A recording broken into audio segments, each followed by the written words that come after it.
Good morning, class ninth.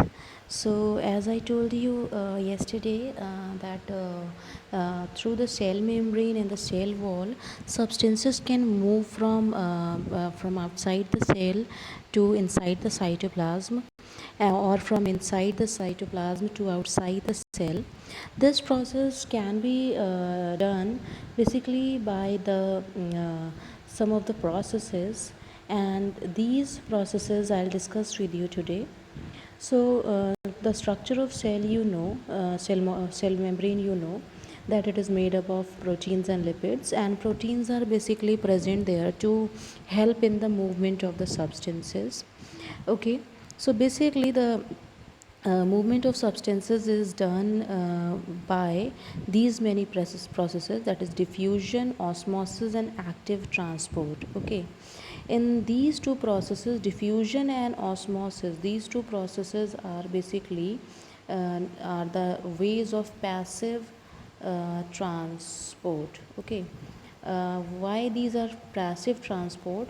Because the movement occurs without the use of any energy, no ATP. ATP is basically adenosine triphosphate, is the energy currency which is used when the substances are moving from one part to other part.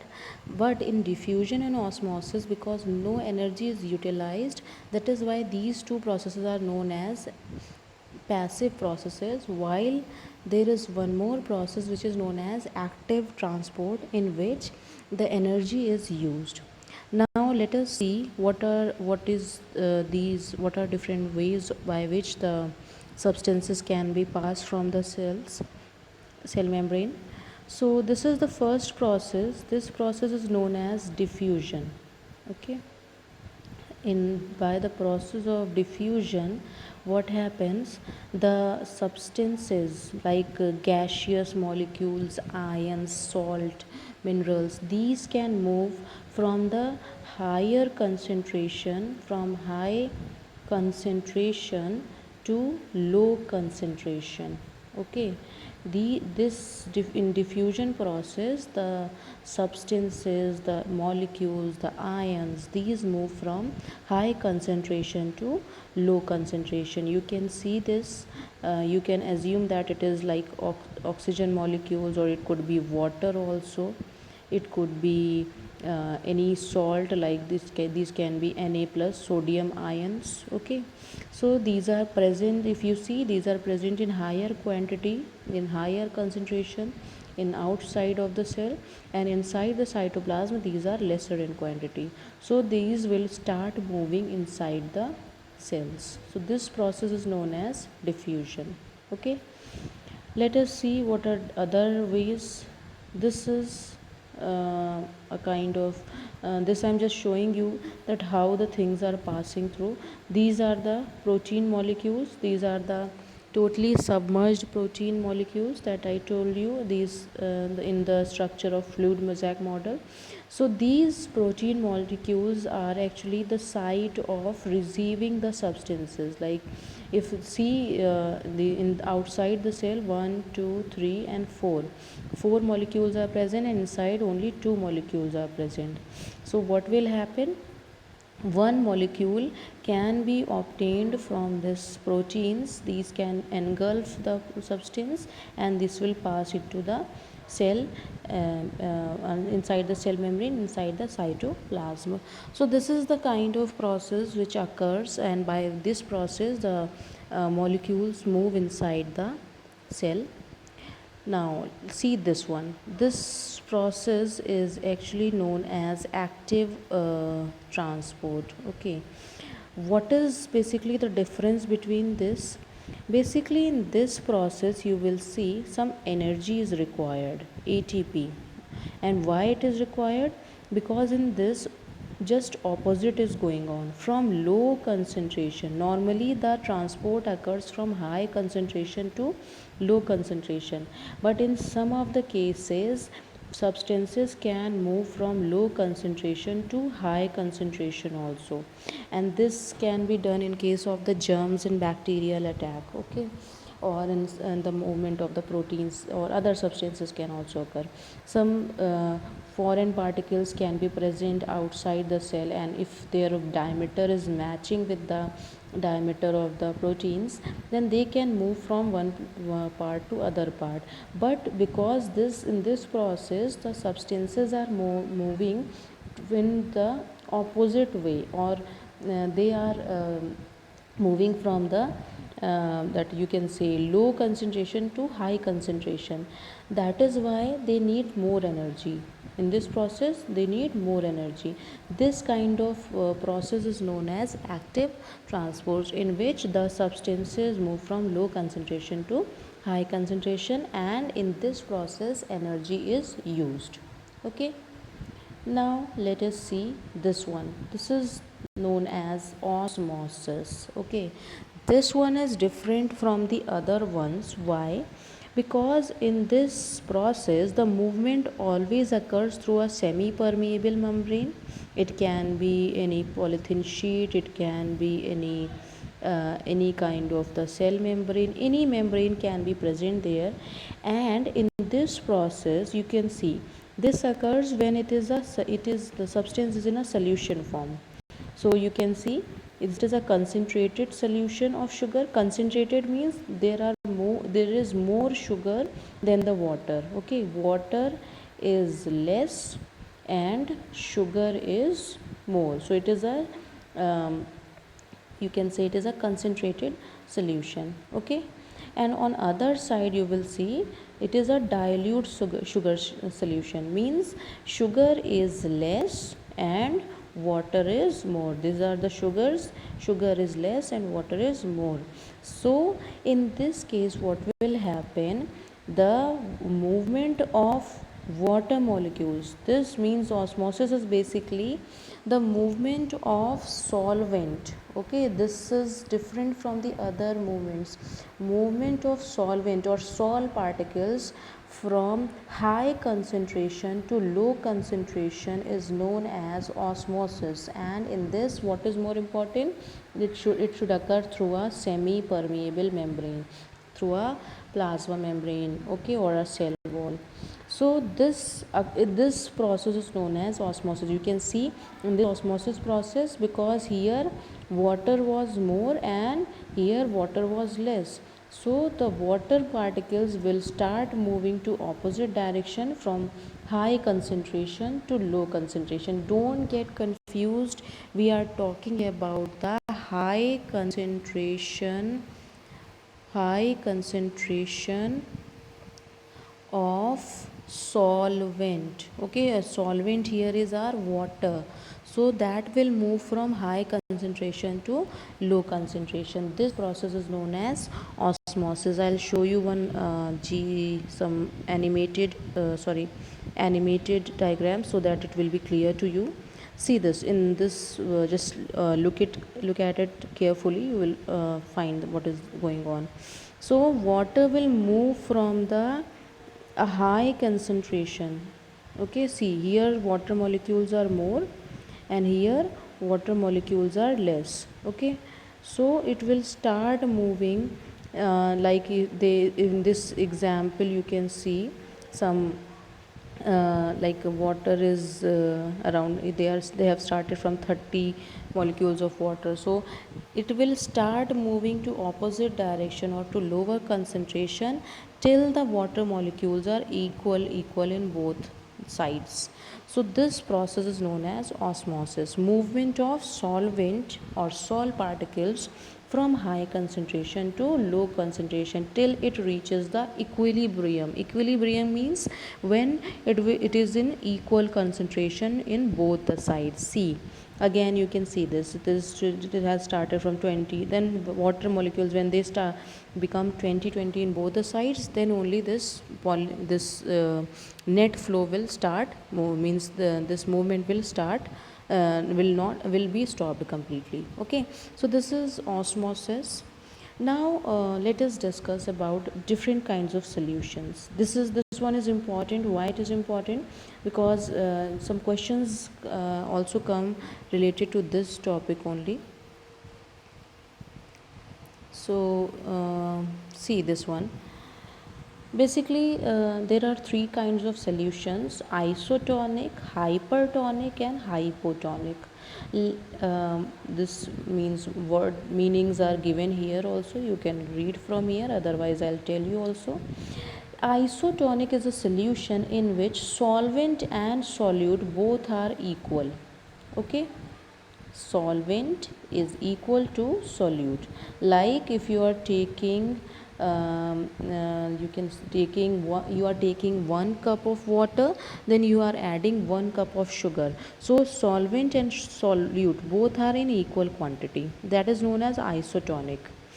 In hypertonic solution, what is different?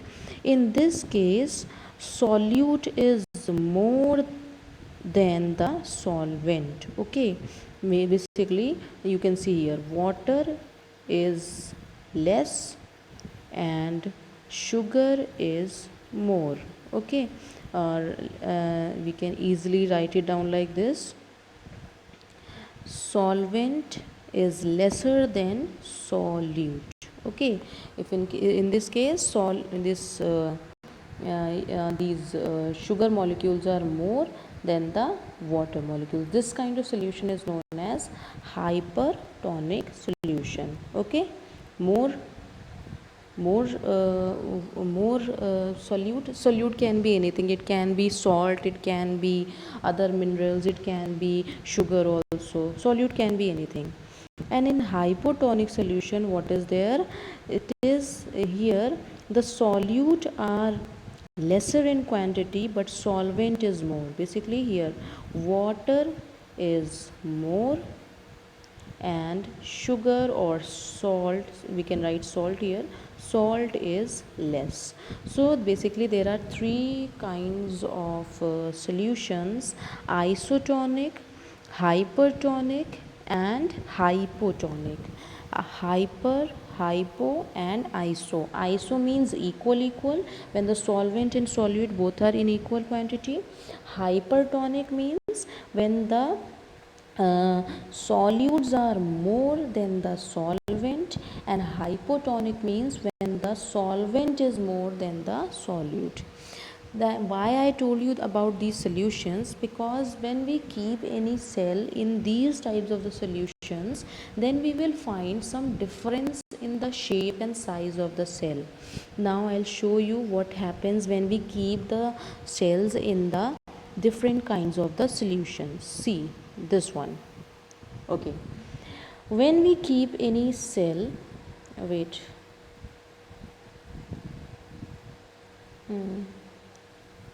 okay, let's begin it. So when we keep any cell in a hypotonic solution, okay, hypotonic is a solution in which you can say that water is more than the water is more than the solute. So in that case, if we keep any cell, it can be a plant cell or an animal cell, and we have kept a plant or animal cell in such solution in which water is more outside, okay, and inside the cell water is less. Okay, basically your cytoplasm is a kind of solution in which many minerals are also present. So you can say in this case, because here the solvent is lesser and here the solvent is more, that outside the cell it is more and inside the cell it is less, then what will happen in hypertonic solution?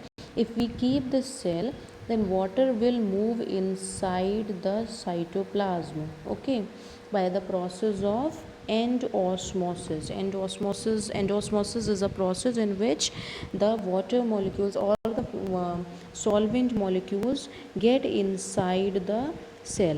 In this kind of condition, the cell will become turgid means it will become swelled up, because all the water will move inside, the vacuole will absorb the water, the cytoplasm will absorb the water. In this case, the cell will swell up, or if we keep any such cell, like in this case they are keeping RBCs. If RBC is kept in such a solution which is having more water than the say than the solvent solute, then in that condition the cell will swell up, and if we keep that cell for more time, then it will be lysed or it will burst completely. Okay, this is first condition. Now in second condition, when isotonic solution is kept, means isotonic solution is used, in that condition the swell will become normal. Why? Because the net gain and loss of water will remain equal, because water is same as inside the cell. It means water molecules are same outside also and inside also. In that condition, whatever the water is absorbed, the same amount of water will be released from the cell. In that conditions, the cell will remain in a same condition. There will be no change in the shape and size of the cell. Now the last one, it is a hypertonic solution. Hypertonic solution, when the cells are having more solute. Okay, when the cell is kept in a solution in which more solutes are present, you can say that we are keeping these cells in a salt solution. Okay, salt solution basically, so it is having more salt than the water. In that condition, if we keep the cell, then what will happen? The cytoplasm will start shrinking. Why it will happen? Because whatever the water is present inside the cytoplasm, it will start moving outside the cell, and in that condition the cell will shrink completely. So this is the condition. Now you can take this as an example of you can take this one, you can try in your home also. You can take some raisins. Okay, and those raisins, you can keep those raisins in the solution which is having water only. Okay, so in that condition you will see that the raisins will swell up, and when the you can again take the raisins which were already swelled up, and you can keep those raisins in a solution, in a salt solution, in a sugar solution. Then you will see that those raisins will again shrink. Okay, in this process it is exosmosis. I'm extremely sorry. In this condition it is endosmosis. Okay, because water is moving inside the cell. In this condition is known as exosmosis, because water is moving outside the cell. Okay, so basically this is the complete session of today. So today I told you that the cells lose or gain the minerals or waters, proteins and other substances by different processes which are known as diffusion, osmosis and active transport. So in diffusion, the substances or the ions or the salts or the gases move from high concentration to low concentration, and in the active transport the movement occurs against the concentration gradient, or you can say the movement occurs from low concentration to high concentration. That is why there is energy is required. And in osmosis, the substances move from high concentration to low concentration through a semi-permeable membrane. Basically, it occurs in the case of solvent molecules. And we have discussed that there are three kinds of solutions, that is hypotonic, isotonic and hypertonic. In hypotonic solution, water is more. In isotonic solution, solvent and solute both are equal. In hypertonic solution, solute is more than the water. Now my topic is complete. We have discussed about plasma membrane, we have discussed about the cell wall, and how the particles move from the cell membrane and cell wall. Now on next turn I'll discuss with you some other cell organelles. Thank you, class.